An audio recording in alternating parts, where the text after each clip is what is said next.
Cumhuriyet bayramımız mübarek olsun. Azerbaycan halkının, Azerbaycan Türklerinin tarihte birçok devletler oldu.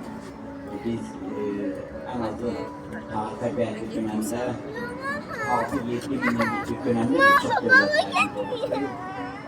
Elbette bütün devletlerimiz bizim için doğmadır, əzizdir. Göçlerinden, Türklerinden, Midyasından, Selçuklardan, Almanyasından olmuş. Baharlılar, Bayandurlar, Kızılbaşlar, Əfşarlar, Hazarlar, hamısı bizim için doğma devletlerdir.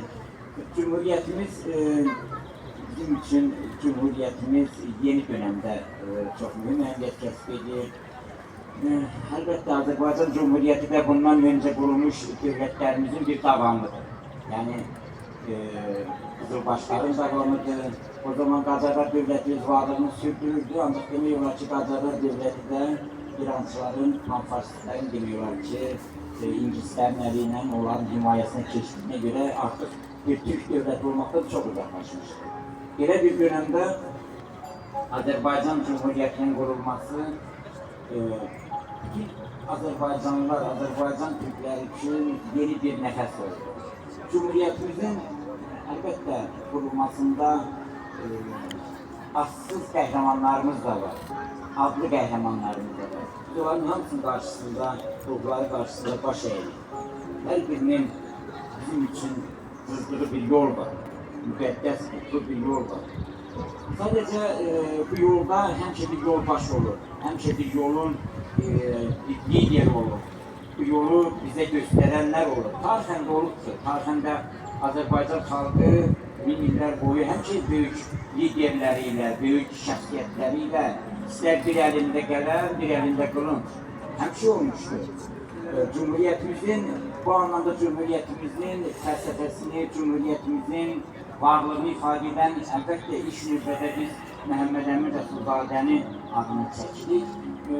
Ancaq Məhəmməd Əmin Rəsulzadə eyni zamanda Nəsib bəy Yusufbəyli, Fətəli xan Xoylu, Əlmərdan bəy Topçubaşı, Üzeyir Hacıbəyli, Xosrov bəy Sultanov, başqa böyüklərimiz. Yəni Məhəmməd Əmin Rəsulzadə deyəndə bəzən sizin için diyemez Məhəmməd Əmin Rəsulzadənin adı öne çekilir diye bəziləri bunu yanlış yolurlar.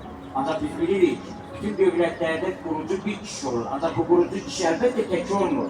Bu kurucu kişinin yanında onlarla, yüzlerle, on binlerle, yüz binlerle insan da yanır.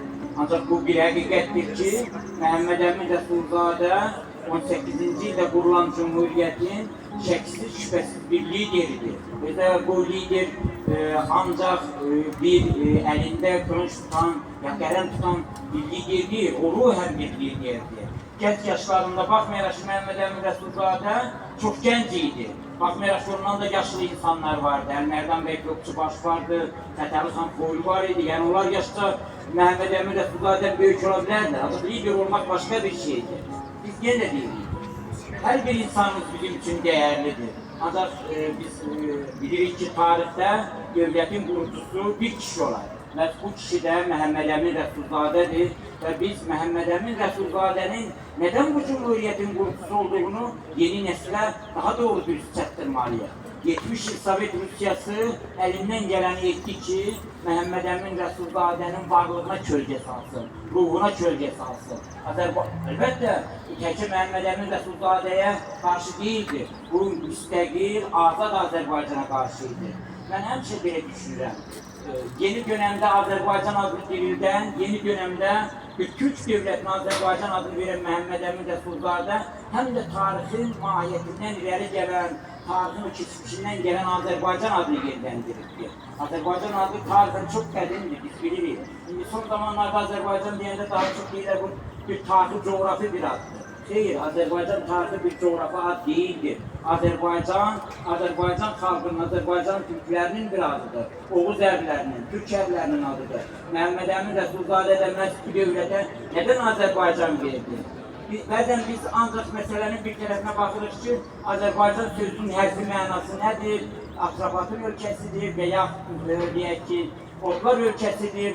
Əsas məsələ odur ki, nədən biz 18-ci il mayın 28-də qurulan bir dövlətə Məhəmməd Əmin Rəsulzadənin təşəbbüsü ilə bir Azərbaycan adı verildi. Azərbaycan adı bizim hər birimizin pasportudur indi. Təkcə 10 milyonluq Azərbaycanın deyil.